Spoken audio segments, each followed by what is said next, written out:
Hello there, ladies and gentlemen, and welcome to another episode of CookieCast. Today on CookieCast, it's the Laces Out podcast, our NFL podcast. No guest this week. There was no guest ball dropped. It was just not meant to be this week. So it's not a blame culture. We are talking about playoff games. And we are going into the last game of the playoffs. This week's games will determine our Super Bowl for this year. So stay tuned to see what we think the outcome of those games is going to be. Before we get started, please do consider like, share, subscribe and comment. Leave a review where you can leave a review. And the big one there, people, is share the podcast around. If you've got an NFL fan in your life, send this podcast their way. They will thank you for it. Right, let's get started. Here we go. This is CookieCast. Laces out.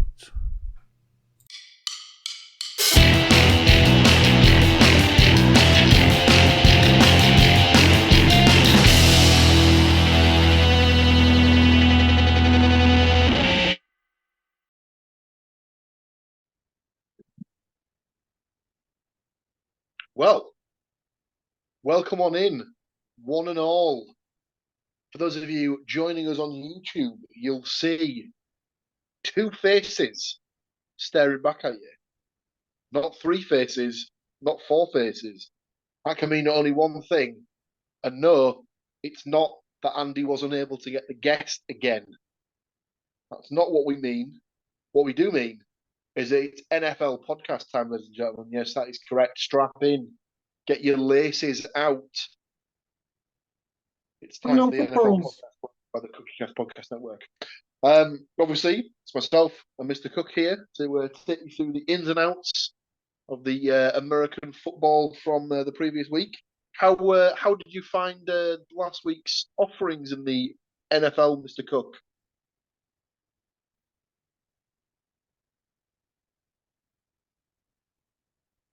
Well,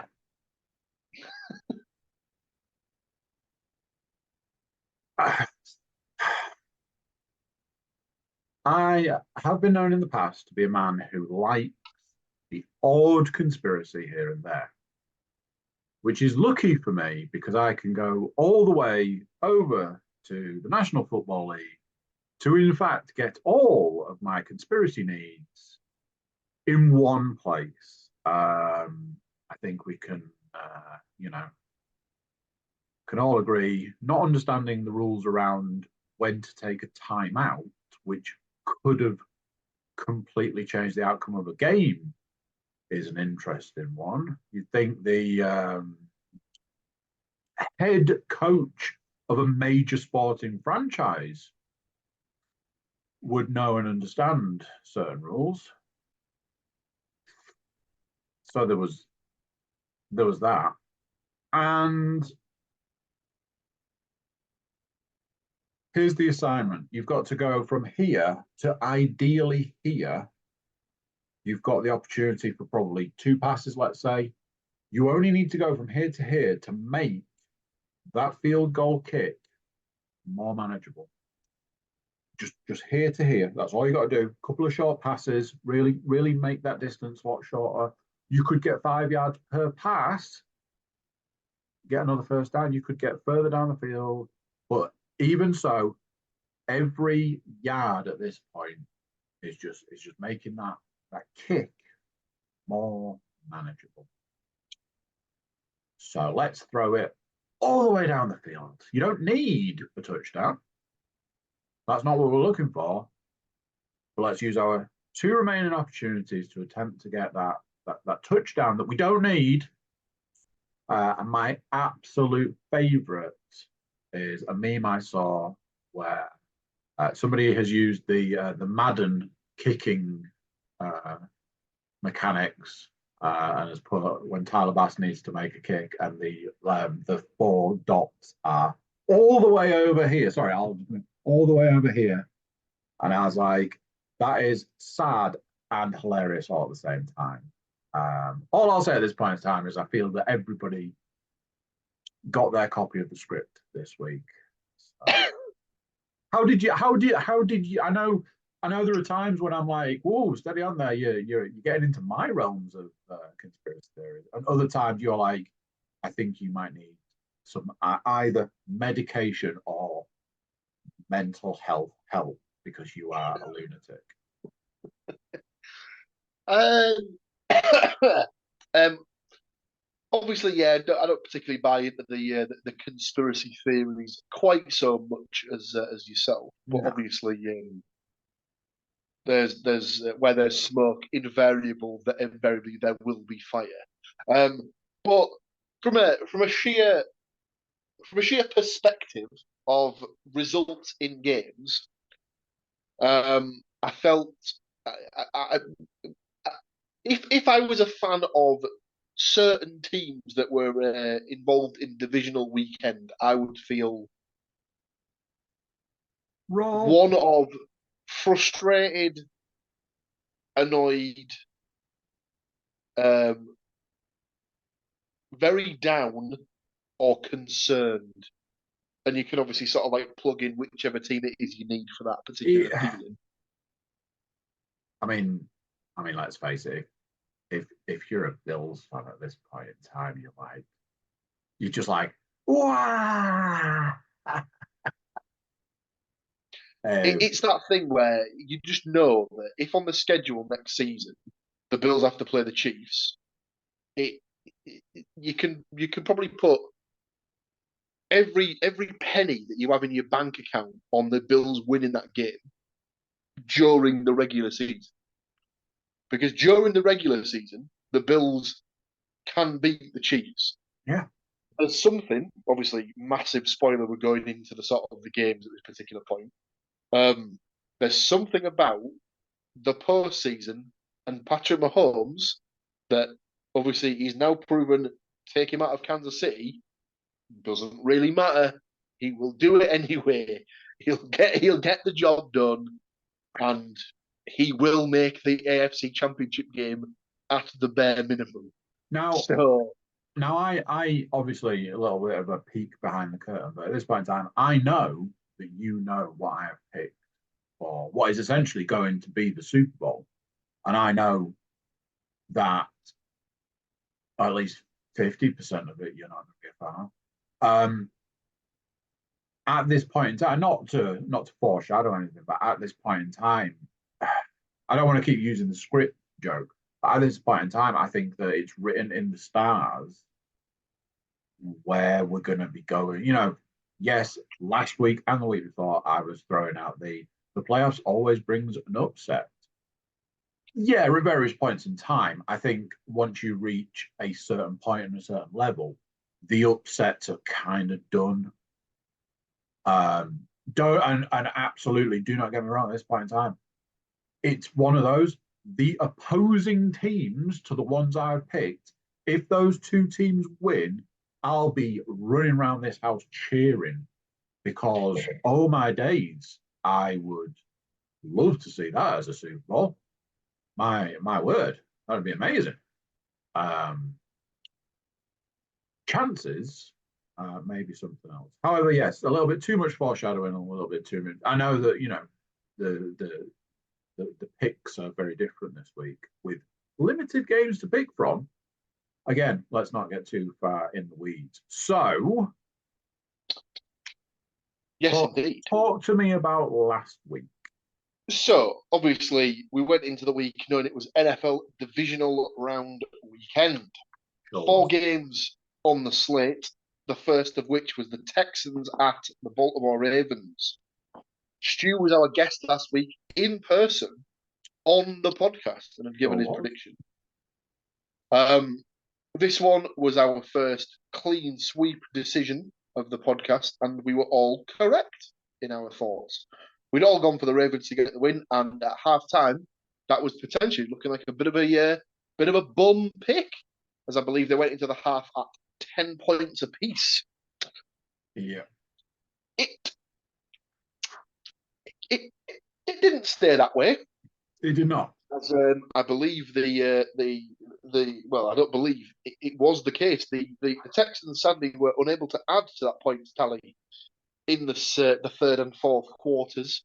There is there's a very famous like meme type video of what is supposedly a football, and in this case soccer, locker room at half time, and the coach just comes in and slaps every single individual player in the locker room and then walks out. And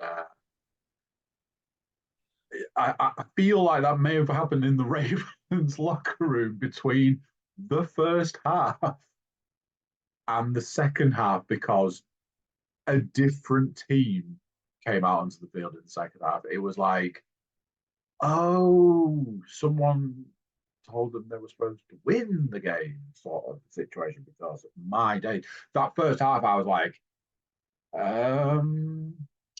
this is interesting.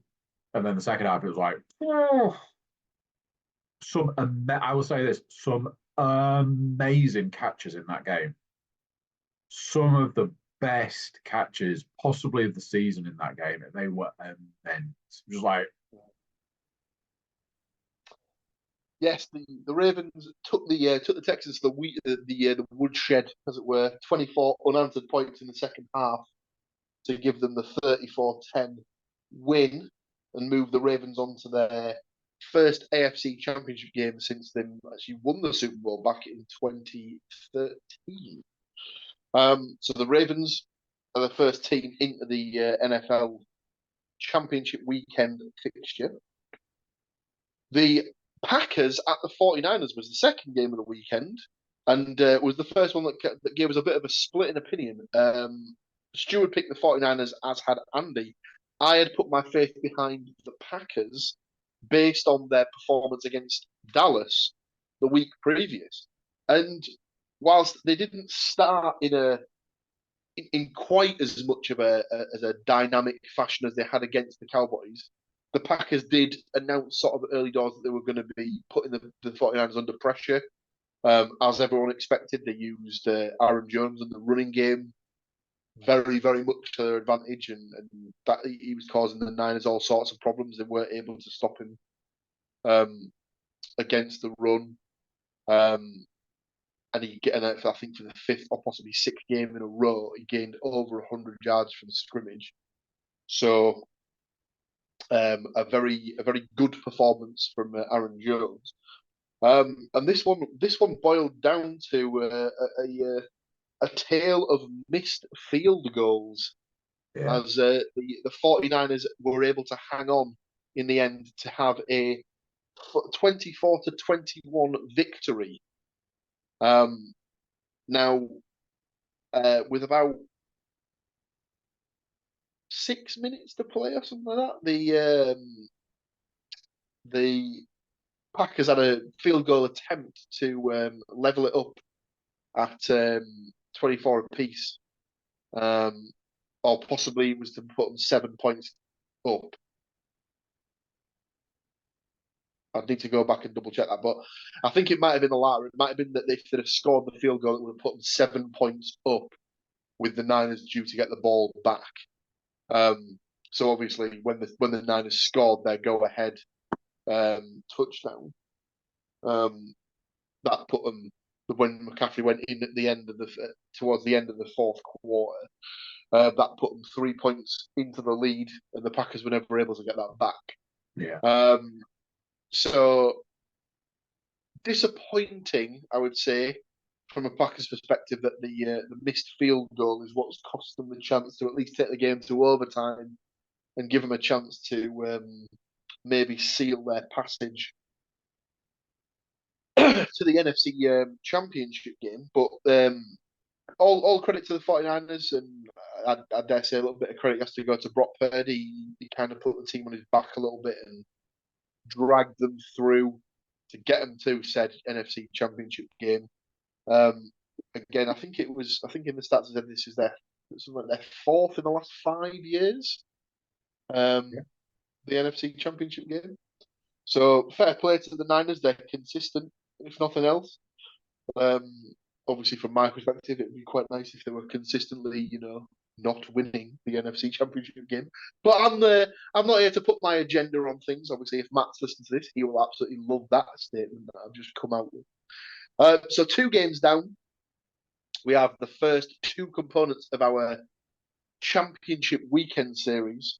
The Ravens and the 49ers using their number 1 seed advantage to full effect, guaranteeing they will play at home on championship weekend. But who will they play? The first of the Sunday slate of games saw the Tampa Bay Buccaneers travel to Detroit for Detroit's second home playoff game in 32 years. And it was the home fans in the end that had the final say, had the celebrating to do. They ran out 31-23 victors in the end. Happy days in Detroit. The game was probably a little bit closer than the Lions fans would have liked. Yeah. And again, credit has to go to Baker Mayfield from the Tampa Bay Buccaneers for making the game as competitive as it was.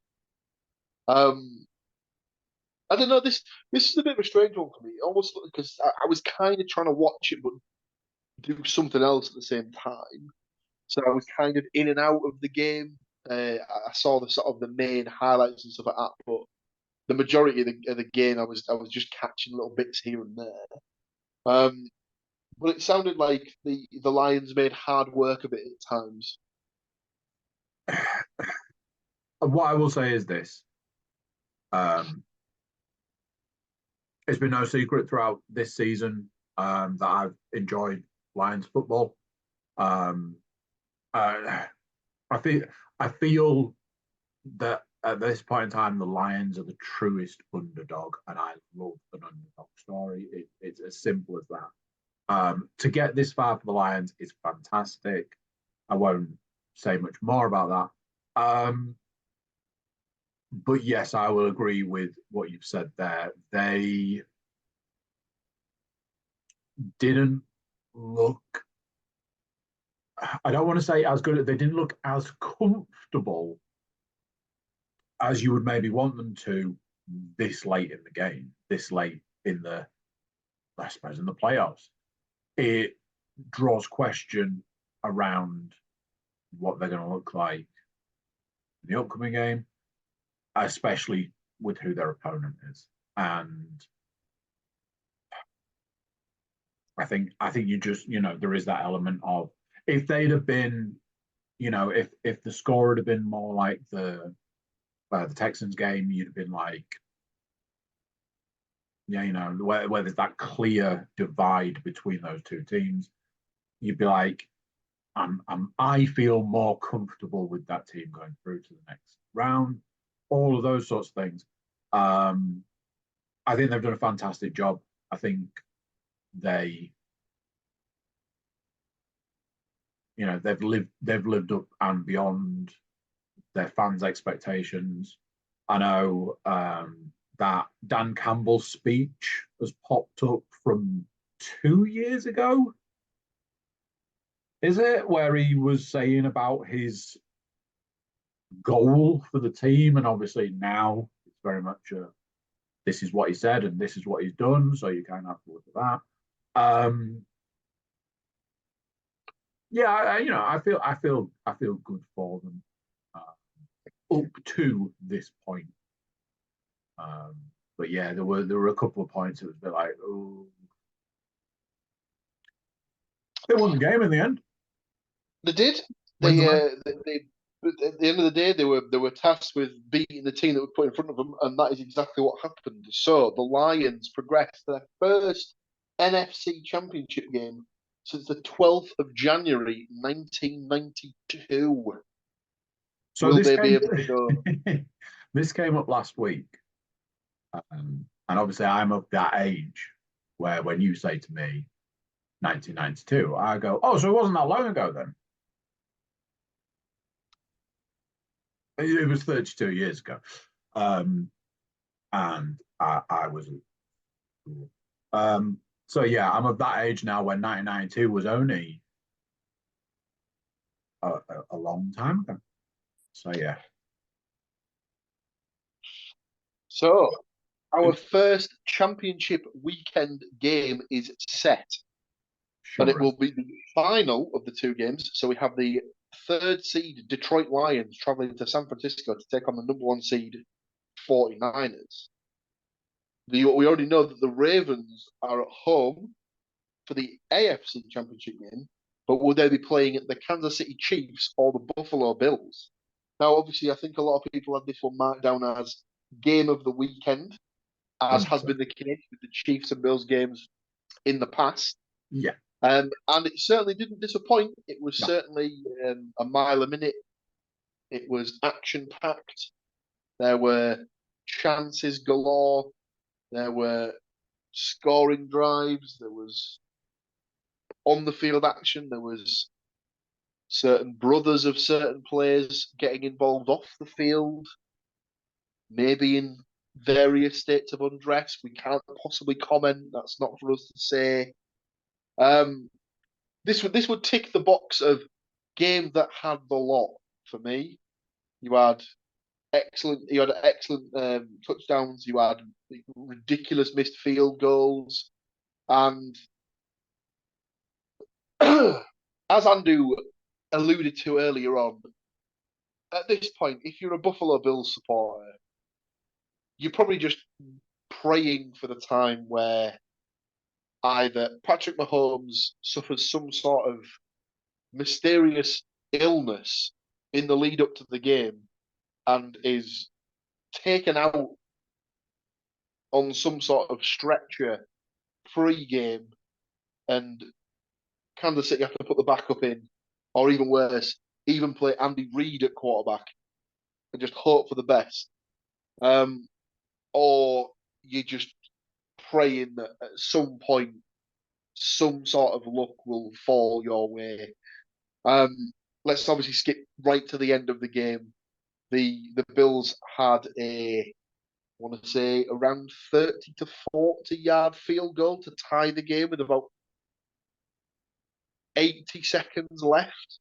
Yep. And in incredibly heartbreaking, eerily similar to Super Bowl against the Giants, the ball sails wide right. The kick is no good. The kick is The no Buffalo good. Bills lose again. Just another.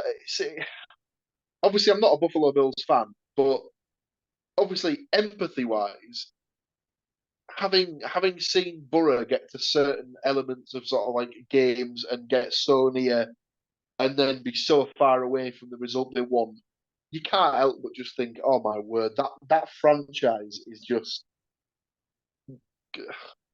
is cursed the right way to say it. I mean, it certainly feels like it. Yeah, I mean, it's just it is just unfortunate. However, coming back to what I was saying before, there are elements of, oh man, I can't believe it. Oh man, if you're a Buffalo Bills fan, it really sucks for you to be a Buffalo Bills fan, because if you're a Buffalo Bills fan, like so many times this season, I'd be questioning a couple of elements. Um, you can't tell me that you're able to go pound for pound with the Kansas City Chiefs.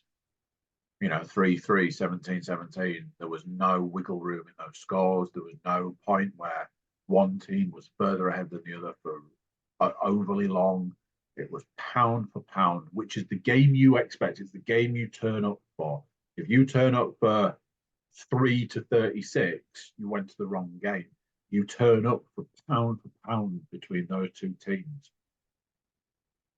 To then watch your team make a series of bad decisions, and we could start listing now and probably never end the number of games that have been decided on a field goal kick, the number of games that have been decided by, I can't believe that was the decision that was made. and on and on and on. If you're a Bills fan, you've got to look at the last 2 minutes of that game and question who was calling those plays, who was making those decisions, and why did that team not go into overtime?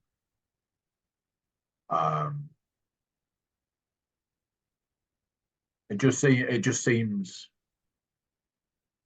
seems strange. And I know I always lean a particular way, but yeah. And obviously now we're one step closer to the Swifty Bowl. It'll be interesting to see what happens with the Bills in the offseason, because obviously you wouldn't say that anything drastic needs to change, but there's obviously something in the mentality that's just, I don't want to say not right, but there's something that's like, it could even be as stupid as bringing in a sports psychologist to sort of like go through with the players and just say, listen, there's something I think that's clearly just like from like a mental sort of side, there's something that's like blocking the team from getting to where they need to be. I think we all know what it is that they're going to be bringing in the off season. New kicker. What one William Belichick? What? No chance. No chance. So, yes, the Bills for the Chiefs rise and make it to yet another AFC Championship game. Patrick Mahomes, it is getting to the point of count him out at your absolute peril, because he will make you look foolish. And make me look foolish, he certainly did, as I had backed the Bills, as had Mr. Woodmansey. Up to that point, he was 3 for 3 with his homer picks. He'd had the Ravens, the 49ers, and the Lions with the clean sweep. I had the Packers to beat the 49ers. I thought they were riding the hot hand after the game against Dallas, so I only got 2 out of the 4 selections correct. Mr. Cook, however, ran the board. Ravens, Niners, Lions, Chiefs. 4 from 4, ladies and gentlemen. Well played, Mr. Cook. You get the point, taking you on to 7.5 points from a predictions perspective. I'm languishing on 5. The guest, very, very catchable on 8 points. This weekend will provide us with all the answers we need. Side bet wise, what we've done last week is we'd both taken the Ravens and we'd both taken the Lions, but then we had differences of opinion in who would win between the 49ers and Packers and the Chiefs and the Bills. So what we've done with the side bet is we'd backed our own picks, as it were. So Andy had the Ravens, the 49ers, and the Chiefs for his side bet, so gets 3 out of 3. I had the Lions, the Packers, and the Bills, so I only get 1 out of 3 points for the side bet. Ooh. Interesting enough, that means that Andy does close the gap. He moves to 48 points for the season. I move to 54. So there is a 6-point gap. So potentially it might still be done, but we'll keep it open for now. We'll do some playing around, and we'll see if there's a way that we can. We'll see if there's a way that we can sort of jig it so that it makes more sort of sense from a logistics perspective, shall we say. Yeah. That is the week, or the divisional round details from a game perspective. That is the side bet divisional round details done. I know that we've got some delicious gelatinous stats to go through. But before we dive into those stats, why don't we take a few moments, reassess, recompose, and come back at these people with stats from the divisional weekend round of fixtures. Positively. Right. We'll be back.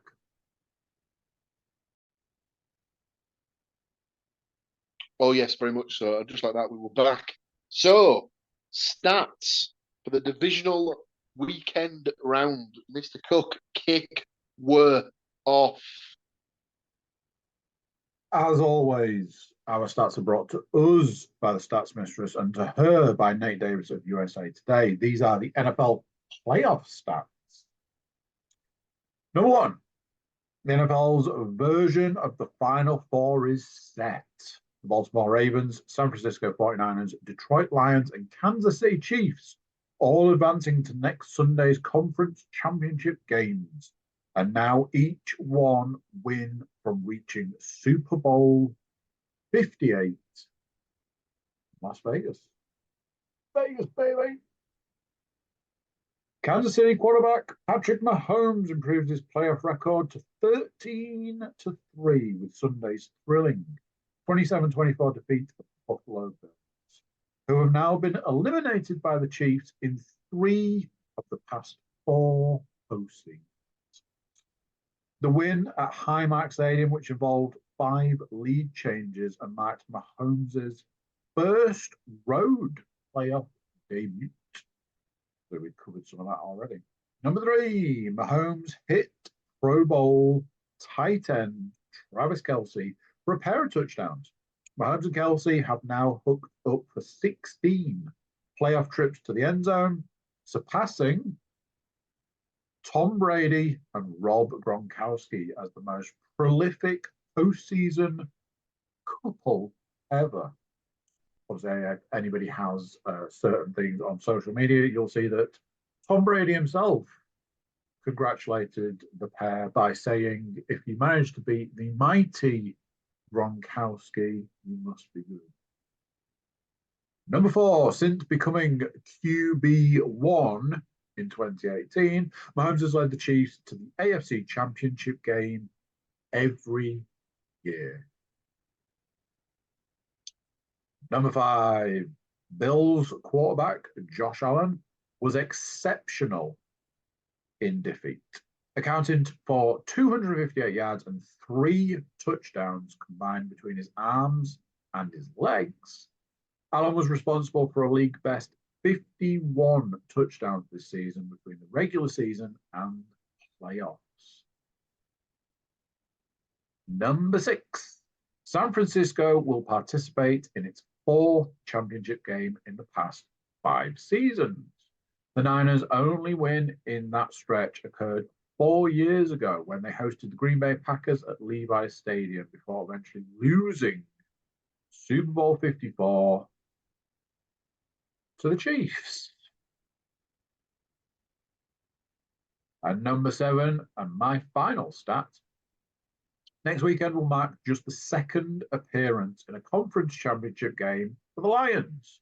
Only one team in the league has fewer berths, and that would be the Houston Texans, who dropped to 0-5 in divisional rounds with Sunday's 34-10 loss at Baltimore. That is the end of my stats. Over to you. Yes, indeed. And my first stat is a continuation of Mr. Cook's last. So obviously we were discussing the Detroit Lions, and my stat opens with, but the Leos have bigger fish to fry. Beat the Niners, and Detroit will no longer be among the quartet of NFL teams to never qualify for the Super Bowl. There's obviously currently the Detroit Lions, the Houston Texans, the Cleveland Browns, and the Jacksonville Jaguars as the other 3.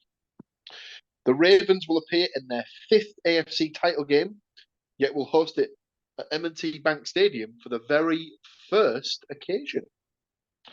But what a stage for presumed league MVP Lamar Jackson, the 2023 All-Pro quarterback, having what was easily the best playoff performance of his career on Saturday, passing for 2 touchdowns and running for another pair. Next Sunday will also be his AFC Championship game debut. Thanks in large part to Jackson's legs, Baltimore did most of its damage against Houston on the ground. 3 Ravens had at least 10 carries, whilst Jackson led the way with 100 of his team's 229 rushing yards. The Texans ran for all of 38. Jackson has now rushed for at least 100 yards in 3 playoff games, which is a record amongst quarterbacks. Brock Purdy will be opposed by Detroit's Jared Goff, the #1 overall draft pick in 2016. Goff spent the past 2 weeks vanquishing fellow former top picks Matthew Stafford of the Rams, Matthew Stafford of the Rams, 2009, for the Lions, and Baker Mayfield of the Tampa Bay Buccaneers, that was the first pick in 2018 for the Cleveland Browns. 2 major injury situations to monitor going into this weekend. The status of 49ers wide receiver / running back / whatever position he feels like playing that particular day. Deebo Samuel, his shoulder injury, which knocked him out early against Green Bay. And whether Ravens Pro Bowl tight end Mark Andrews will be suiting up 10 weeks after suffering a severe ankle injury. That's one of those ones where if this was just another game, you'd potentially give him another week just to see how he goes on. But given the caliber of opponent that they're playing against, if he's even 50% fit, you probably have to play him just to give you a chance of pointing it. Send him to the blue tent before he goes on the field, you mean? Get those pain-killing injections everyone always talks about. It's weird that those injections seem to take place in the mouth and wrapped in a Rizzler paper. Anyway, and we finish with a stat that I believe Mr. Cook pulled exclusively for and wanted to lay a little bit of light onto. So, Von Miller signed a 6-year contract worth $120 million with the Bills on March the 16th, 2022. The contract includes an average of $20 million per year for the first 4 seasons and $51 million in guarantees. With his 2 tackles recorded, 0 sacks made, and 0 interceptions held, that is one hefty salary. There were two additional things. One, I like Von Miller. I think obviously he hasn't played all season. There is that. You probably question what his impact in the game just gone is, etc., etc. I own a Von Miller jersey. It may not be a Bills Von Miller jersey, but however, there was an additional part to the stat, which was in 2023, Von Miller earned $38 a minute. So, and that's not the season, that is the year, because if it was the season, it would be higher. Those impressive work. Those tackles, honest work. Not sacks, tackles. It's not really ideal, but yeah, that's the NFL for you, ladies and gentlemen. So that is NFL Divisional Weekend Round put to bed. Before we dive into the NFL Championship weekend of games, we are just going to go through the season-long predictions, as we did have another faller in the potential Super Bowl matchup pick. Sadly, Matt's Bills 49ers Super Bowl is no longer a possibility. That was the only one to fall, however. So as it stands, I can't have any part of my Super Bowl, as I had Bengals Eagles. Andy still has the Chiefs available as an option. Matt obviously still has the 49ers as an option. James Forrester Gray still has the 49ers as an option. Mark still has the 49ers as an option. And James still has the Chiefs as an option. But with his selection of Chiefs versus 49ers. Stuart Woodmansey is the only player left within the chance of bagging the full Super Bowl for both teams. Let's wait and see if he gets what he predicted. So, AFC NFC Championship weekend. It opens with the Chiefs at the Ravens and finishes with the Lions at the 49ers. Now, usually you'd sort of go here and say, oh, well, that's game of the weekend or that's game of the weekend. But honestly, I think both games have different merits to them for different reasons. Obviously, the Chiefs Ravens game is a case of, is it just another game that Patrick Mahomes adds to his legacy as the next greatest quarterback to ever play the game? If they end up winning and getting into the Super Bowl and going back to back, I think the argument is there to be made that he's potentially almost already usurped Tom Brady in the stakes of greatest of all He time. will have done in a lot of ways. He'll have done more in a short space of time. Like you could look at his trajectory at this part of this bit of his career to look at where he will, if he played as long, if he got anywhere near, his stats will just end up dwarfing at the rate he's going.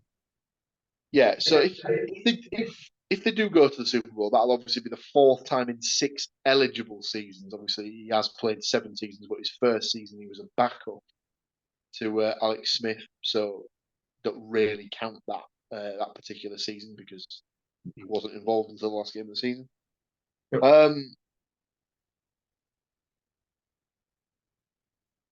Even so, Andy is technically the only person who's backed the Chiefs to win this game, as myself and Leanne, the stats mistress, providing this week's guest picks, have both picked the Ravens with the home field advantage. Mine's a bit of a 50-50 shot, to be honest with you. I think I've gone more head than heart, in as much as I have gone with the home side because I think that it's maybe their time. So there is absolutely nothing you can say to me about this game that I won't agree with. You can say Ravens are going to walk out, they're going to have a game like they had last week. They're going to absolutely dominate in either the first or the second half. They are going to win this game. They're going to be the best team out there. Lamar's going to run 250 yards. He's going to score 9 touchdowns. Anything you say to me about this game, I will agree. I will say, yeah, absolutely. Yeah, absolutely. Yeah, I can see that happening. Absolutely, absolutely, absolutely. And then at the end of it, I'm going to say exactly what I said to you last week, which is I will never see a situation where you can count out Patrick Mahomes and the Chiefs. And unfortunately for me, when you put any team this far into the season, this far into the postseason, I honestly don't think there is a team that I will say, that team, that's the one that are going to beat the Chiefs. There is an element, there is an aspect. Obviously, we've already brought Tom Brady. The Chiefs are very quickly rocketing themselves to the new Patriots position of, oh God, it's the Chiefs. And they did it a lot. They have done it a lot faster. I've seen many things this week about how, the Ravens are the team that everybody's rooting for to stop us having to suffer through the Swifty Bowl. I'm absolutely behind that one. I just don't think it. I just don't see any. And honestly, if we're sat here next week and it's like, oh, the Ravens are going to the Super Bowl, I will be as happy as I possibly can be, because right now that's the thing I need. I don't need somebody touch the ball what's Taylor Swift doing right now? Somebody touched the ball. Oh, look, she's having a drink, everybody. Wow. Oh, she's got a lot to say about that halftime show. I don't need that for my Super Bowl. And I will turn the goddamn TV off. So,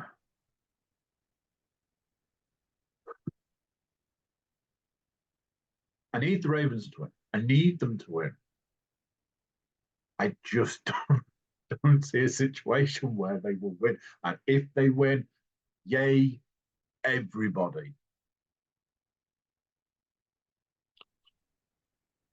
I can't count out Patrick Mahomes. I can't count out the Chiefs. I can't do it at this late stage of the game. And honestly, I truly believe they're going the whole way and they're going to win it. Because as we were discussing before, ultimately, you know what I've picked for these games. So you know what I think the Super Bowl is going to be. And those two teams step out onto the field and I go, there's absolutely no way that the outcome isn't the Chiefs win the Super Bowl. There's just no way. I suppose for me, the thing that would be the most, if I was a fan of either of any of the other three teams left in this, alongside the Chiefs, is normally you get to this point and it's like, oh my god, the Chiefs are just absolutely killing it, and like it's a case of, oh, but the one thing with the Chiefs is that you can sort of score on them because their defense is usually pretty woeful. It's the complete opposite this season. It's the defense that's got them to where they've been, and Mahomes has just sort of been like, not and average. Even, obviously, he's still been a good quarterback, but he hasn't played to the sort of level that he's capable of. I'd say. Even going into last week, it was all, the defense have got that team to where they are now, but the defense is banged up this week. There's a couple of key players that are at it. It didn't matter in the end. And it's not like the Bills, the Bills were miles away. It came down to a field goal. It wasn't like they handed them a victory, and it wasn't like the Chiefs took a victory from them. It came down to a field goal. But as Vin Diesel will tell you, whether you win by an inch or a mile, win. So that's the AFC title game done, which just leaves us with the NFC title game. And it is the Detroit Lions at the San Francisco 49ers. Now, obviously, people who've tuned into the podcast over the course of the year and several years previous to this are obviously aware of the fact that I have no love lost for the San Francisco 49ers. Not entirely sure why. Honestly, I honestly don't know where this irrational sort of like dislike and hatred of them has come from. I think it's potentially from being burnt on by their fantasy players on numerous occasions. Not knowing which elements of the team are going to sort of perform. I don't know. I just know that for some reason I don't like the team. They come across as arrogant and irritating to me, and whenever they get beat, I'm always incredibly content. Is all I'll say. Now, whereas in the previous game, I think I went a little bit head over heart in the fact that I'd picked the Ravens with the home field advantage. Yeah, absolutely. That has absolutely not been the case here, as I have picked the Detroit Lions to win this game and advance to their first ever Super Bowl. I'm here for everything about this game from a Detroit Lions perspective. Yeah, I want nothing more than to see them romp in, go 2-3 touchdowns clear, pick off Brock Purdy 5 or 6 times, maybe run a couple of them back for scores. Yeah. Hold Christian McCaffrey to maybe 8 total yards from scrimmage. Yeah. So it's that sort of thing where, I mean, at the start of the playoffs, I had a conversation with some friends and I said, absolute worst case nightmare scenario Super Bowl for me. is the Ravens versus the 49ers, because it is one of those situations where it'd be the footballing equivalent of a Leeds Newcastle Cup final. If that was ever to happen, it doesn't matter which team wins, We all lose.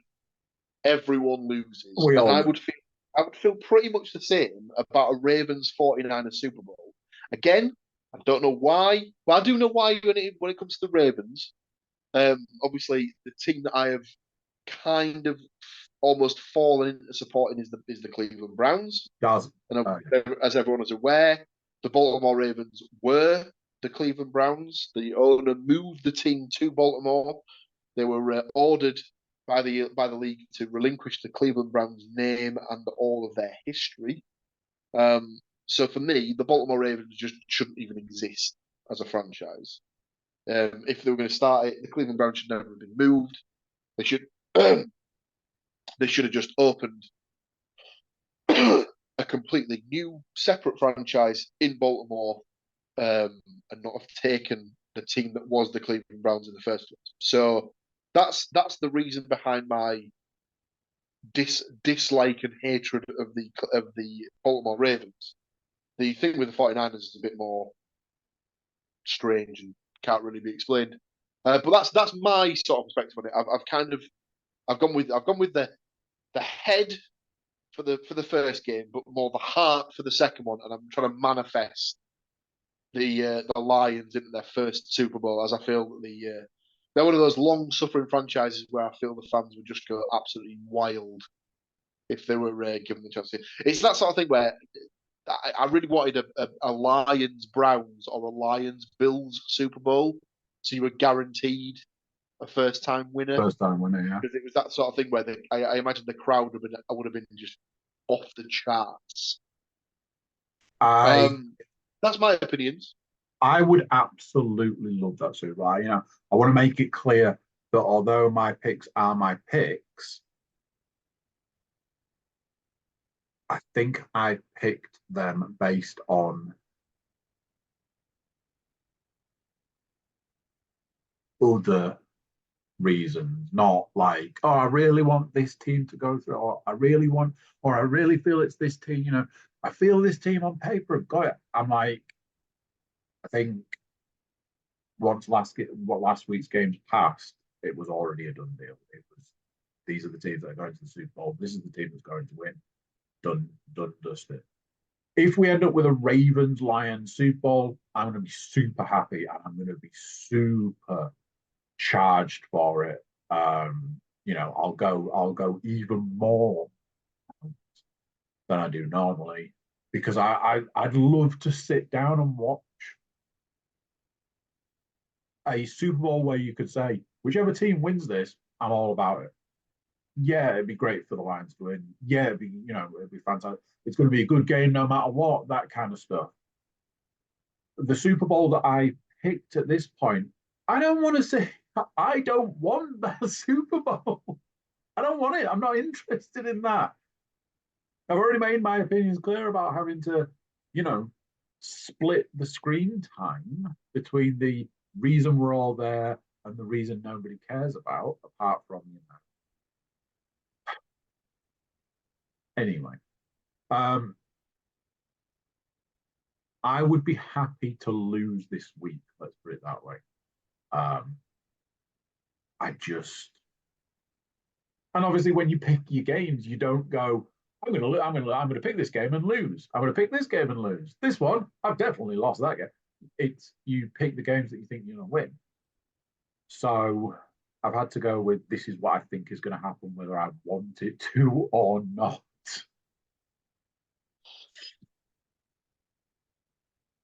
So, just to clarify, for the two games, I have picked the Ravens to beat the Chiefs and the Lions to beat the 49ers. Andy has gone the complete opposite way and has gone for the Chiefs to beat the Ravens and the 49ers to beat the Lions. Yeah. The guest, as we discussed, is the stats mistress herself. Sure is. She picked the Ravens to beat the Chiefs and the 49ers to beat the Lions. So between myself, Mr. Cook, and the stats mistress, we have managed to not pick the same way. So there is no need for a tiebreaker. Sure. So one of us is going to get 2 points.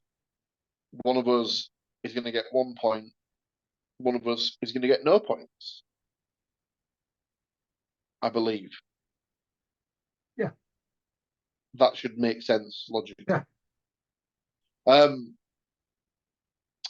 So what that does mean is if Mr. Cook is willing to do it again, because we have both picked the complete opposite results to each other, Yeah. it opens up it opens up the possibility to make the side bet worth 2 points this week. So if Andy's happy to take the Chiefs and the 49ers as his side bet, I will take the Ravens and the Lions as my side bet.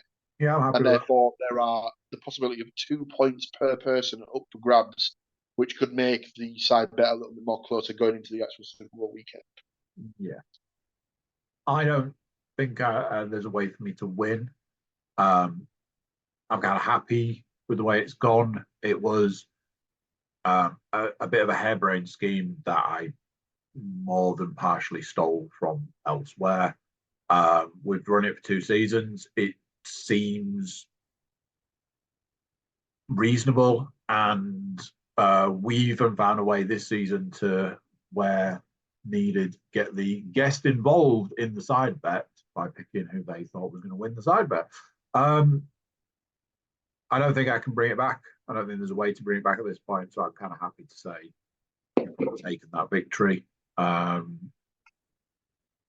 think it was close fought throughout, but the better man won at the end of the day. The better predictor of side bet action won at the end. I think there's still potentially a way that we can maybe try and get it sort of. Obviously, if I get both results correct this weekend, then that's it done. Yeah. Put it all on the line for the Super Bowl. Absolutely. So there you have it, ladies and gentlemen. That is your NFC AFC Championship Week preview done and dusted. Is there anything else you'd like to bring to the table, Mr. Cook? No, I feel I babbled on enough throughout this one to say I probably got it all out. Excellent. So next week we'll obviously break down the 2 championship games. Yep. We'll discuss the run up to the Super Bowl, but obviously there'll be no predictions next week as there'll be a week's gap for the Pro Bowl, which we will not be covering. Yeah, another one of those. It's time to take the Pro Bowl out of the back and put 2 behind the team, in my opinion. I must admit, I'll give them a little bit of credit. I kind of like what they've done with the Pro Bowl and turn it in from it being an actual game to changing it to be more like a sort of it got like a family friendly sort of family activity weekend sort of feel to it. The stuff I like is all the stuff off the field. I like the quarterback throwing competitions. I like all of that stuff. I think that is like the fun element of it. It's once it turns into a game that doesn't matter, that nobody cares about, that's got a load of different players from a load of different teams, all just like palling it up. It's like, what are we doing here? It's not even an exhibition game because there's players from different teams. So it's just like, what is this? So one of our arguments that a couple of my mates discussed one year was, rather than just have it as the exhibition game, so it's like the equivalent of your NBA All-Star game or whatever. What you could do is to make it so that it actually has a bit of an element of not risk, but stakes, as it were, to it. You could do a thing where you basically go back to the old format if you have the NFC team versus the AFC team in a one-off game, but you do it so that either the winning conference, all of the teams in that conference either get an extra $1 million to add to the salary cap, or they get an extra supplemental draft pick. Yeah, I feel if there was some form of stake added to it, that would just dial it up to it actually matters. The moment it matters, you're like, cool, let's get involved. I remember years gone by where I was like, oh yeah, I'm gonna watch the Pro Bowl, and getting 15 minutes in and be like, I regret every decision I've ever made in my life up to this moment in time. This was the worst idea ever. I think the thing that always used to sort of make it a bit ridiculous for me was the fact that when the ball snapped, you have 90% of the linemen basically just sort of like holding each other as if they're about to go to some sort of like first dance competition. And then you have the one guy who's taking it proper seriously, who does the proper edge rush and sacks the quarterback for like a 50-yard loss or something like that. Yeah. And just renders the rest of the sort of the play absolutely meaningless. Yeah. And stuff like that. And then you'll get the occasional sort of 60-yard bomb pass and stuff like that. So I do like I say, I do like the fact that they've changed it to more of a games weekend feel, and the flag football is better to watch than the sort of the standard football where they don't have to wear pants, they don't have to wear helmets and things like that, and it's a bit more fun than anything else. But yeah, regardless, we won't be covering the Pro Bowl. No, we will not. We will take a week off. Power feet up for a week before the big one.